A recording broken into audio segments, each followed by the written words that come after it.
बिस्मिल्लाहिर्रहमानिर्रहीम। खाना काबा की मुकम्मल तारीख एपिसोड 5। आमुल फील, अब्रहा का हमला और अल्लाह द्वारा काबा शरीफ की हिफाजत। मक्का मुकर्रमा की वादी। काबा शरीफ अपने वकार के साथ मौजूद था। अरब के लोग चाहे शिर्क में मुब्तला हो चुके थे, मगर फिर भी बैतुल्लाह का एहतराम करते थे। इसी दौरान यमन का एक घमंडी बादशाह उठा, जिसने यह ठान लिया कि वह काबा शरीफ को मिटा देगा। उसका नाम था अब्रहा। मगर उसे यह मालूम नहीं था कि जिस घर की हिफाजत खुद अल्लाह ताला फरमाता हो, उसे दुनिया की कोई ताकत नुकसान नहीं पहुंचा सकती। आज के इस एपिसोड में हम जानेंगे अब्रहा कौन था, उसने काबा शरीफ पर हमला क्यों किया, हाथियों वाली फौज की कहानी, अबाबीलों का मोजिज़ा, और अल्लाह ताला ने अपने घर की हिफाजत कैसे फरमाई। अब्रहा कौन था? अब्रहा यमन का हाकिम था। उस दौर में यमन पर हबशा अबिसीनिया का कब्जा था और अब्रहा वहीं का गवर्नर था। वह बहुत ताकतवर और घमंडी इंसान था। उसने देखा कि पूरे अरब के लोग मक्का जाकर काबा शरीफ की जियारत करते हैं। लोग हज के लिए आते, तवाफ करते और बैतुल्लाह का एहतराम करते थे। यह बात उसे पसंद नहीं आई। सना में बड़ा गिरजाघर। अब्रहा ने सोचा, मैं ऐसा शानदार गिरजाघर बनाऊंगा कि लोग काबा छोड़कर यहां आने लगेंगे। फिर उसने यमन के शहर सना में एक बहुत बड़ा और शानदार गिरजाघर बनवाया। उसमें सोना, चांदी और कीमती सजावट की गई। मगर अरब के लोगों के दिलों में काबा शरीफ की मोहब्बत थी। कोई भी उस गिरजाघर की तरफ मुतवज्जिह न हुआ।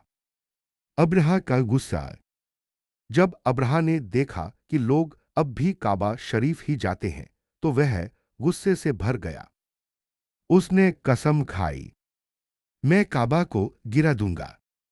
फिर उसने एक बहुत बड़ी फौज तैयार की। उस फौज में हाथी भी शामिल थे। अरब के लोगों ने इससे पहले इतनी बड़ी ताकत कभी नहीं देखी थी। हाथियों वाली फौज। उस फौज का सबसे बड़ा हाथी महमूद कहलाता था। जब फौज मक्का की तरफ बढ़ी, तो रास्ते में कई कबीलों ने रोकने की कोशिश की, मगर सब हार गए। मक्का में डर फैल गया। लोग जानते थे कि उनके पास इतनी ताकत नहीं कि इस फौज का मुकाबला कर सके। अब्दुल मुत्तलिब का वकार। उस दौर में काबा शरीफ की निगरानी रसूलुल्लाह अशरफ दिए के दादा अब्द अल मुत्तलिब के पास थी। जब अब्रहा की फौज मक्का पहुंची, तो उसके सैनिक कई ऊंट पकड़कर ले गए, जिनमें कुछ ऊंट अब्दुल मुत्तलिब के भी थे। अब्दुल मुत्तलिब अब्रहा के पास गए। अब्रहा उनके वकार और शख्सियत से बहुत मुतासिर हुआ। मगर जब उन्होंने सिर्फ अपने ऊंट वापस मांगे, तो अब्रहा हैरान रह गया। उसने कहा, मैं तुम्हारे काबा को गिराने आया हूं और तुम्हें सिर्फ ऊंटों की फिक्र है। अब्दुल मुत्तलिब ने जवाब दिया, ऊंट मेरे हैं, इसलिए मैं उनकी फिक्र करता हूं। और काबा का एक मालिक है, वह खुद उसकी हिफाजत फरमाएगा। यह जवाब तारीख में हमेशा के लिए दर्ज हो गया। मक्का वालों की दुआ। मक्का के लोग पहाड़ों पर चले गए। सब डर और बेचैनी में थे। अब्दुल मुत्तलिब ने काबा शरीफ के दरवाजे को पकड़कर दुआ की, ए अल्लाह, अपने घर की हिफाजत फरमा। अल्लाह की गैबी मदद। जब अब्रहा की फौज काबा शरीफ की तरफ बढ़ने लगी, तो एक अजीब मोजिज़ा हुआ।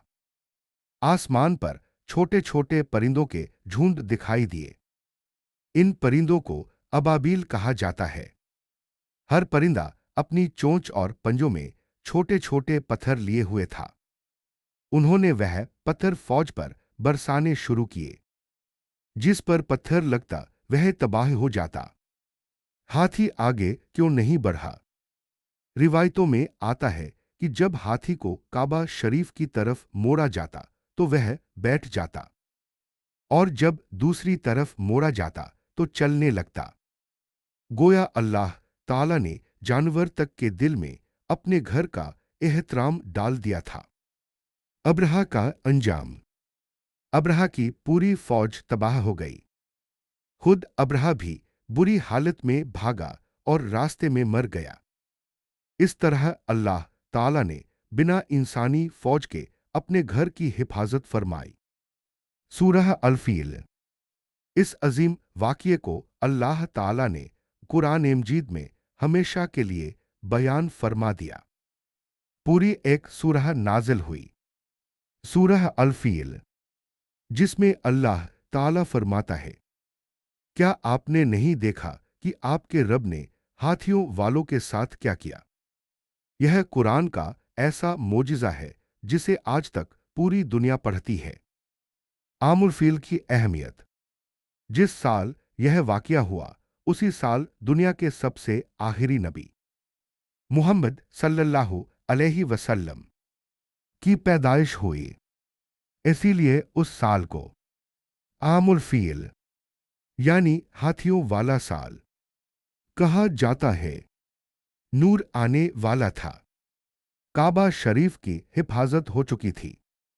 अरब अब भी जहालत में डूबा था, मगर अब वह वक्त बहुत करीब था जब मक्का की सरजमीन पर ऐसा नूर जाहिर होने वाला था जो पूरी दुनिया को बदल देगा। इस वाक़ये से मिलने वाले सबक। अल्लाह अपने दीन और घर की हिफाजत खुद फरमाता है। किसी इंसानी ताकत की जरूरत नहीं। घमंड इंसान को तबाह कर देता है। अब्रहा अपनी ताकत पर घमंड करता था मगर मिट गया। दुआ की ताकत। अब्दुल मुत्तलिब की दुआ कबूल हुई। अल्लाह की मदद गैबी तरीके से आती है। छोटे परिंदों ने बड़ी फौज को शिकस्त दे दी। अगले एपिसोड में, अगले हिस्से में हम जानेंगे रसूलुल्लाह सल्लल्लाहु अलैहि वसल्लम की पैदाइश और मक्का मुकर्रमा में नूर का ज़ुहूर। उसमें हम देखेंगे आमुल फील में रसूलुल्लाह सल्लल्लाहु अलैहि वसल्लम की विलादत, बचपन का दौर, काबा शरीफ से आपकी मोहब्बत, हिल्फुल फुजूल और मक्का की जिंदगी। इंशा अल्लाह अगला एपिसोड बहुत रूहानी, ईमान अफरोज और दिलों को सुकून देने वाला होगा।